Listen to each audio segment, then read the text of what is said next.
The following Defending Our America episode is presented without commercial interruption by Sig Sauer.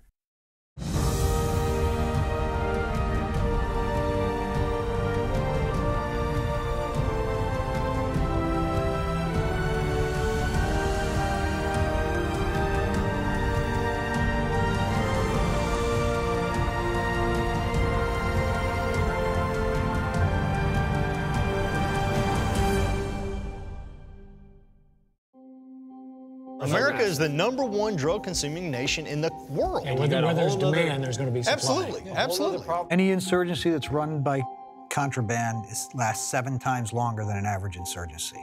So the Taliban would have faded away by now if they didn't have poppy, if they didn't have the heroin trade. That's what's keeping the Taliban in action. Because without contraband, they have no way to carry on. They have no means. It's their only means. It's the only form there's no of doubt financial support we're they have. funding their war. The American along with ours. people are funding the killing of Absolutely. the American soldiers. Yeah, absolutely. That's what they're doing.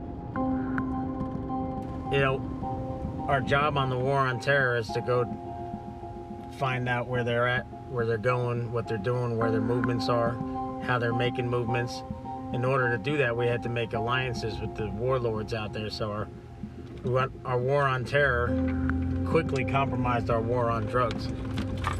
Now, all of a sudden, almost a decade and a half later, what was once 7% of the intake of, you know, our drug use was 7% from the Middle East regions. Now it's over 70%.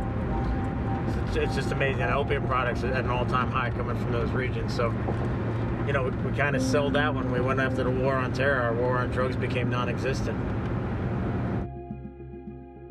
They're all interlaced. I mean, I spent 2 years down on the southwest border as an intelligence officer, and one of the things that you know that we discovered was the cooperation between the Mexican drug cartels and people from countries that we would, or places where we would call countries of interest. Someone from, say, Afghanistan or Yemen or something were to approach them and say, hey, we'd like to have some help getting, you know, people or material or something into the U.S., and, you know, we're going to pay you $10,000 to do it. You know, they're capitalists. They're going to take the money and do whatever it takes to, you know, to earn it and help out the people who are seeking their assistance. So the cartels, the Mexicans that are making money, and the terrorists are getting what they're looking for, which is access into the U.S. The cartel members, they don't care about their own country. Why in the hell are they going to care about the U.S.? All they care about is their profit level and staying in business and doing what's good for them at the time. If it means that some guy comes into our country and they sneak him through and he goes to, let's say, Las Vegas and blows something up, cartel doesn't give a shit because it doesn't affect them, it affects us. What people in America, I think, don't understand is that somebody profits when they buy drugs. Any kind of illicit drug is coming from somewhere, most likely outside the United States. And when it comes to heroin especially, it's coming from Afghanistan. And if the drugs are coming from Afghanistan, that means your money, if you're buying those drugs, especially heroin, are going back to Afghanistan. And they're going back in the pockets of not street-level drug dealers, but high-level terrorists. The Haqqani network and Taliban and Al-Qaeda fund most of their operations in Afghanistan and around the world via the drug trade.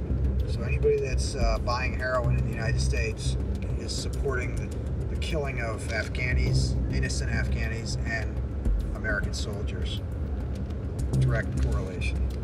It seems as though they are more concerned about that moment of instant gratification that they receive from the narcotics than they are about the damage that they're not only doing to themselves, but the injury and death that they're causing to our soldiers on the battlefield.